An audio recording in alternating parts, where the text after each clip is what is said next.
ಸಂತಾನ ವೇಣುಗೋಪಾಲ ಸ್ವಾಮಿ ಅಂತ. ಸಂತಾನ ವೇಣುಗೋಪಾಲ ಸ್ವಾಮಿ ಇದು ದೇವರಿಗೆ ಸ್ಥಳ ಉದ್ಭವ ಆಗಿರೋದಿಲ್ಲ, ಇಲ್ಲ ಅಂದರೆ ವಿಗ್ರಹ ಇಲ್ಲ, ಈ ಜಾಗದಲ್ಲಿ ಐತೆ. ಈ ವಿಗ್ರಹ ನೋಡಬೇಕು ಅಂದರೆ ನೀವು ಇದು ಈ ಬೆಟ್ಟದಲ್ಲಿ ಸಿಕ್ಕಿರೋದು 5 ವಿಗ್ರಹಗಳು, 4 ಮಾತ್ರ ಆಚೆ ಹೋಗುತ್ತೆ.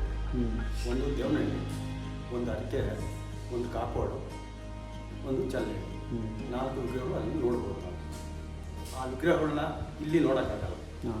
ಕೃಷ್ಣ ರಾಧಾ ರುಕ್ಮಿಣಿ ಇರೋದು ಇಲ್ಲಿ ಸ್ವಂತ ಜಾಗದಲ್ಲಿ ಉದ್ಭವ ಆಗಿದ್ದೀನಿ.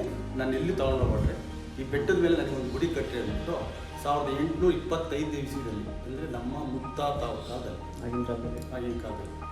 ಅವಾಗ ಏನು ಬೇಡ ನನಗೆ ಅಪ್ಪ ಹೊರಗಡೆ ದೀಪ ಚಿಡುಗ್ರಿ ಓಪನಿಂಗ್ ಬಂದವರೆಲ್ಲ ಇಲ್ಲಿ ಕೂತಿದ್ದು ಮಳೆಗಾಲದಲ್ಲಿ ಮಳೆ ಬರ್ತಿದ್ರೆ ಇಷ್ಟೇ ದೀಪ ದೇವಸ್ಥಾನ.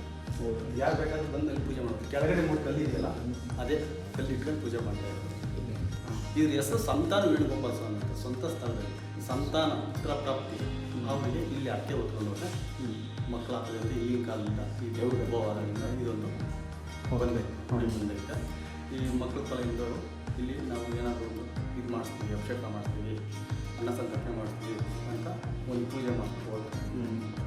ಕೆಲವು ಕುರುಗಳು ಆಗಿದೆ ಅಂತ ನಮ್ಮ ಸಂತಾನದವರೆಲ್ಲ ಸಂತಾನ ಪ್ರಾಪ್ತಿ ಆಗಿದೆ ಅಂತ ಹೇಳ್ತಾರೆ. ಇನ್ನು ಯುಗಾದಿ ಹಬ್ಬದ ಪೂಜೆ ಶುರುವಾದರೆ ಮತ್ತೆ ಇಲ್ಲಿ ಜನ ಬರೋದು ಶ್ರಾವಣ ಮಾಸಕ್ಕೆ. ಶ್ರಾವಣ ಮಾಸದಲ್ಲಿ ಪ್ರತಿ ವಾರ ಬೆಳಗ್ಗೆಯಿಂದ ಸಂಜೆವರೆಗೂ ಬಾರಿ ಓಪನ್ ಇರ್ತೈತೆ. ಶ್ರಾವಣ ಶನಿವಾರ 3ನೇ ಶನಿವಾರ ಏನಾಗಿದೆ ಅಂದರೆ ಜಾತ್ರೆ ಇದೆ. ಶ್ರಾವಣ ಮಾಸದ 3ನೇ ಶನಿವಾರ ಜಾತ್ರೆ ಒಂದು 12 ಹಳ್ಳಿಯಿಂದ 6 ಕಿಲೋಮೀಟರ್. ಇಲ್ಲಿ ರೋಡಹಳ್ಳಿ, ಅದಿಯೂರು, ಚಲ್ಲಹಳ್ಳಿ, ಚನ್ನಸಂದ್ರ, ಕನ್ನಂಪಳ್ಳ, ಸೊಣ್ಣೆನಹಳ್ಳಿ, ಕರ್ಲಾಪುರ, ಕರ್ಲಾಪಳ್ಳ, ಕರಿಪನಹಳ್ಳಿ, ಈ ಸುತ್ತಮುತ್ತ ಹಳ್ಳಿಗಳೆಲ್ಲ ಮೊದಲು ಚೆನ್ನಾಗಿ ನಡೀತಿದ್ದೀನಿ ಜಾತ್ರೆ. ಇಲ್ಲಿ ತೇರಿಗೆ ಮೊದಲಿಗೆ ಜಾತ್ರೆಯಿಂದ ಆರತಿ ಬರಬೇಕಾದ್ರೆ ಆ ಊರಿನ ತೇರು ರಥ ಬರೋದು. ಅದಕ್ಕೆ ಆ ತೇರಿನ ಜಾಗಕ್ಕೆ ತೇರಿಂಗಿಗೆ ಸೇರಿಸ್ತಾರೆ. ಈಗೆಲ್ಲ ಅರಣ್ಯ ಇಲಾಖೆಯವರು ಗಿಡಗಳು ಹಾಕ್ತಾರೆ. ಇವು ಅದನ್ನು ತೇರಿಗಿರಿ ಅಂತ ಕರೀತೀವಿ. ಶ್ರಾವಣ ಮಾಸ ಆದ ನಂತರ ಮತ್ತೆ ಕಾರ್ತಿಕ ಸೋಮವಾರ ಬರ್ತದಲ್ಲ, ಈ ಮಾಸ ಪ್ರತಿ ಸೋಮವಾರ ಪೂಜೆ ಇರುತ್ತೆ. ಪ್ರತಿ ಸೋಮವಾರ ಕೆಲವರು 4 ಜನ 5 ಜನ ಸಿಗು ಅವರು ಬಂದು ಬಡಗ ಫ್ರೆಂಡ್ಸ್ಗಳೆಲ್ಲ ಹೇಳ್ಬಿಟ್ಟು ಇಷ್ಟು ಗಂಟೆ ಪೂಜೆ ಇರುತ್ತೆ ಹೇಳ್ಬಿಟ್ಟು ಅವ್ರನ್ನ ನಾಳೆ ನಾಳೆ ಅಂದರೆ ಇವಾಗ 3 ಸೋಮವಾರ ಆಗೋಯ್ತು. ನಾಳೆ ಯಾರು ಮಾಡಿಸಿಲ್ವೋ ಸಿಂಪಲಾಗಿ ಕಮ್ಮಿ ಜನ ಬಂದು ಮಾಡಿಸಿಬಿಡ್ತಾರೆ. ಇದು ಇಷ್ಟ ಆಯಿತು. ಮೊದಲಿಗೆ ಏನಿತ್ತು ಅಂದರೆ ಇಲ್ಲಿ ಕಾರ್ತಿಕ್ ಸೋಮವಾರ 3ನೇ ಸೋಮವಾರ ನೈಟೆಲ್ಲ ಭಜನೆ ಮಾಡಿ ಬೆಳಗ್ಗೆ ಅನ್ನ ಸಂತರ್ಪಣೆ ಇತ್ತು. ಈಗ ಭಜನಾ ಸಂಘದವರೆಲ್ಲ ವಯಸ್ಸಾಗ್ಬಿಟ್ಟೈತೆ, ರಾತ್ರಿ ಹೊತ್ತು ಚಳಿ ಇರೋಕ್ಕಾಗಲ್ಲ ಅವರಿಗೆ. ಅದು ನೋಡಿ 3ನೇ ಸೋಮವಾರ ಹೋದವಾರ ಏನು ಮಾಡಿದ್ರು, ಬೆಳಗ್ಗೆಯಿಂದ ಶುರು ಮಾಡಿದ್ರು ಭಜನೆ. 3 ಗಂಟೆವರೆಗೂ ಭಜನೆ ಮಾಡಿ ಮನೆ ಆದಮೇಲೆ ಊಟ ಮಾಡಿ ಎಲ್ಲರೂ ಹೋದ್ರು. ಆ ಥರ ಬರುತ್ತೆ. ಮತ್ತು ಈ ಸುತ್ತಮುತ್ತ ಹಳ್ಳಿಗಳವರು ಈ ಹಸುಗಳು, ದನ, ಕುರಿ, ಮೇಕೆ ಮೇಸಕ್ಕೆ ಬರ್ತಾರಲ್ಲ, ಅವ್ರದ್ದೊಂದು ಪೂಜೆ ಇರ್ತೈತೆ. ಅವ್ರದ್ದು ಸಪ್ರೇಟ್ ಪೂಜೆ, ಅವ್ರದ್ದೇ ಸಪ್ರೇಟು. ಮಕರ ಸಂಕ್ರಾಂತಿ ಸಂಕ್ರಾಂತಿ ಟೈಮಲ್ಲಿ ಬರ್ತಾರೆ. ಆ ಟೈಮಲ್ಲಿ ಆ ಒಂದು 4-5 ದಿನ ಹಿಂದೆ ಮುಂದೆ ಬಂದು ಎಲ್ಲರೂ ಬಂದುಬಿಟ್ಟು ಪೂಜೆ ಮಾಡಿಸಿ ಹೋಗ್ತಾರೆ. ಇಷ್ಟು ಇಲ್ಲಿದ ಪೂಜೆಗಳು. ಇಷ್ಟ ನಾವು ಡೈಲಿ ಅಂದರೆ ನಮ್ಮ ಮನೆ ತಂದವರಿಗೆ ಈ ವಿಗ್ರಹಗಳು ಸಿಕ್ಕಿರೋದು. ನಾನು ಇವತ್ತು ಹೇಳಿದಲ್ಲ 825ನೇ ಇಸ್ವಿ ಅಂತ. 825ನೇ ಇಸ್ವಿನಲ್ಲಿ ಈ ದೇವಸ್ಥಾನ ಇರಲಿಲ್ಲ.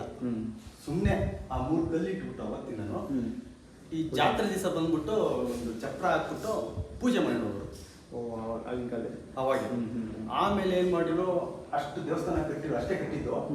ಆಮೇಲೆ ಇನ್ನೊಬ್ರು ಮಕ್ಕಳು ಫಲ ಬೇಕು ಅಂತ ಕೇಳಿದಾಗ ಅವರಿಗೆ ಸಂತಾನ ಪ್ರಾಪ್ತಿ ಆಯಿತು.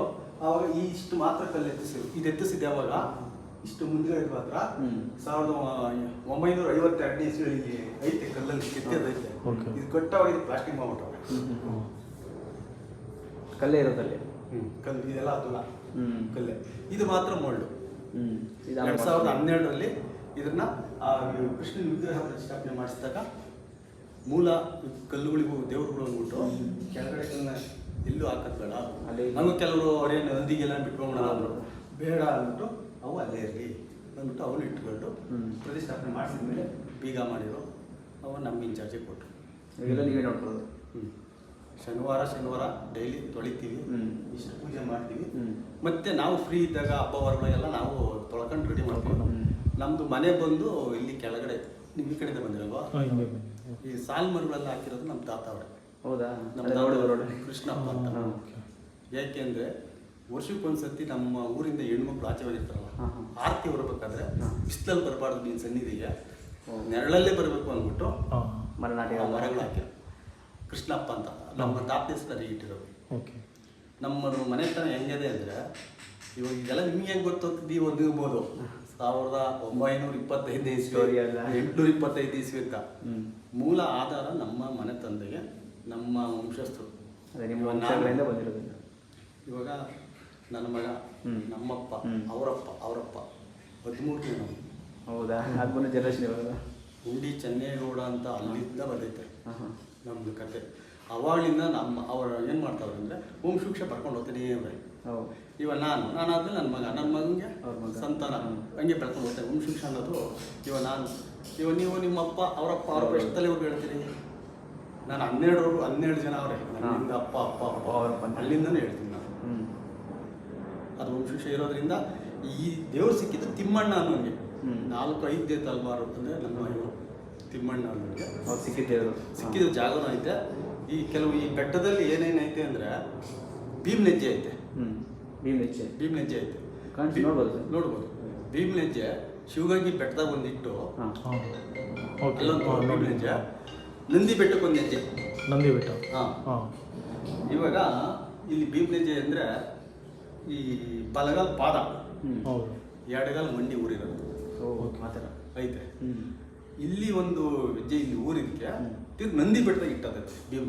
ಭೀಮ್. ಹೌದು. ಅವಾಗಲಿಂದ ಇದು ನಮ್ಮೂರು ಏಳಿಗೆ ಬಂದಿರೋದು. ಇವಾಗ ನಮ್ಮೂರು ಕೆರೆನ ಭೀಮನ ಕೆರೆ ಅಂತಲೇ ಕರೆಯೋದು. ಭೀಮ್. ಚೆಲ್ಲಳ್ಳಿ ಕೆರೆ ತೇರು ಕರೆಯೋದು ಭೀಮನ ಕೆರೆ. ಭೀಮನ ಕೆರೆ. ಭೀಮನ ಕೆರೆ ತುಂಬಿರೆ ಹೆಸರುಘಟ್ಟ ಕೆರೆ ಸ್ವಲ್ಪ ಆಯಿತು ಅಂತಾರೆ ಲೆಕ್ಕ. ಹೌದಾ? ಹಾಂ. ಇದು ತುಂಬಿಟ್ರೆ ಹಾಂ. ಕೆರೆ ಇಲ್ಲಿ ಸರೌಂಡಿಂಗ್ ಅಲ್ಲಿ ಇದೆ ಯಾವುದು ಕೆರೆ? ಭೀಮ್ ಭೀಮ್ ಕೆರೆ. ಕೆರೆ. ಇದೆ ಡೌನು. ಈ ಡೌನು. ಫಾರೆಸ್ಟ್ ಬಿಟ್ರೆ ಈಗ ಡೌನು. ಹಾ, ಈ ಹಾ. ಕೆರೆ ತುಂಬಿದಾಗ ಕಾಣಿಸ್ತದೆ ನೀರು. ಅಲ್ಲಿ ನಿಂತಿದ್ರೆ ನೀರೆಲ್ಲ ಕಾಣಿಸುತ್ತೆ. ಕಾಣಿಸ್ತೈತೆ. ಗವಿ ಬಂಡೆ, ಗವಿನೂ ಐತೆ ಒಂದ್ ಸ್ವಲ್ಪ. ಹ್ಮ್. ಆ ಥರದ್ದೆಲ್ಲ ಐತೆ. Okay thank you.